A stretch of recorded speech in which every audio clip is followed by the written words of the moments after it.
I know what you're thinking. The sunglasses, the straw hat, the tank top, board shorts. I got my beach towel. There's one thing I'm missing.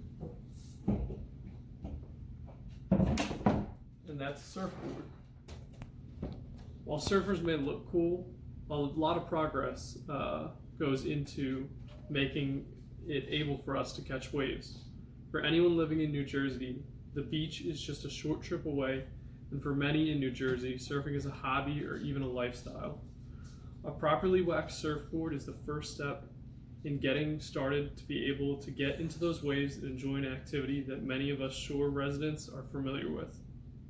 Both novice and professional surfers alike can benefit from learning correct waxing techniques. My speech will demonstrate the importance of a properly waxed surfboard and just how easy it is for you to do as well. So to begin, we must gather our materials. A base coat wax, a top coat wax, a rag, and of course our surfboard. So to begin, you want to use your rag to wipe away any debris that's currently on the surfboard.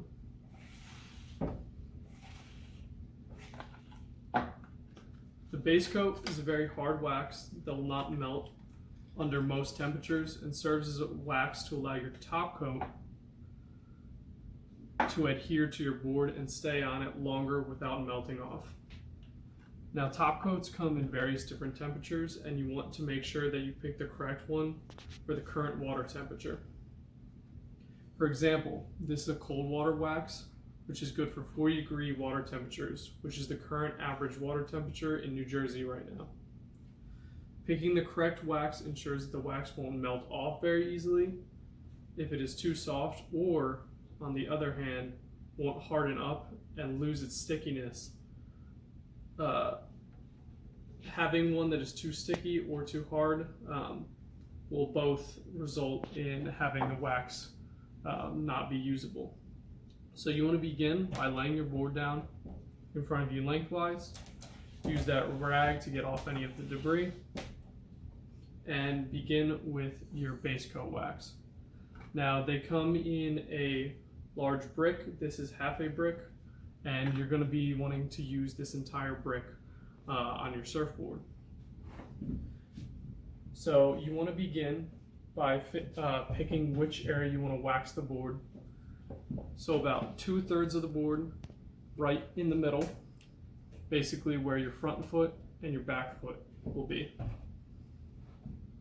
So you want to begin by making a crosshatch pattern with our base coat, making X's diagonally,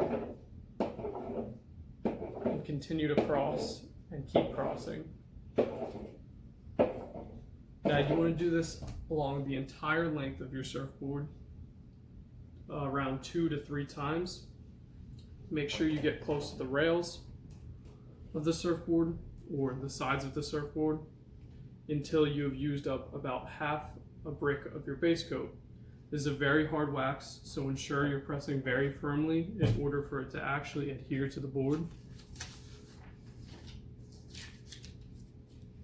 Once the entire board has the pattern that you want, and you've done about 2 to 3 coats of the hard wax, you want to begin making circles on top of those X's.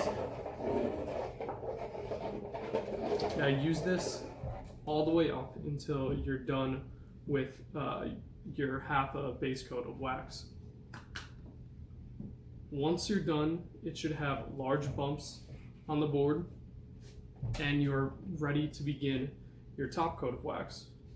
Now, this is going to be very similar to your base coat of wax.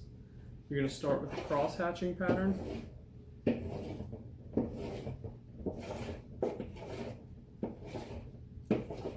Now you'll notice right away that this is a much softer wax, no matter what temperature you go with. You won't need to press nearly as firmly to get this to adhere to the board. When you're doing this, you want to do, again, 2 to 3 coats of this with the crosshatch pattern, making those X's. You want to begin to use it in a circular motion.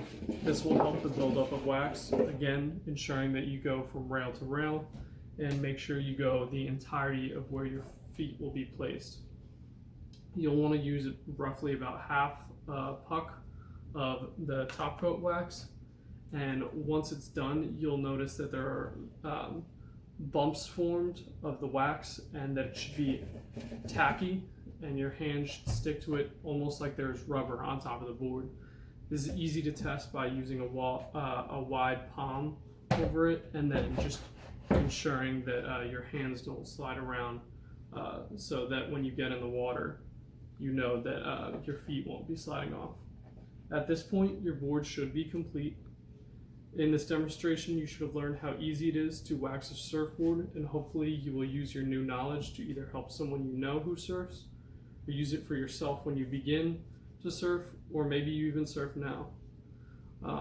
Just remember, this is very easy, and it's one of the first steps in beginning to learn how to surf. Thank you.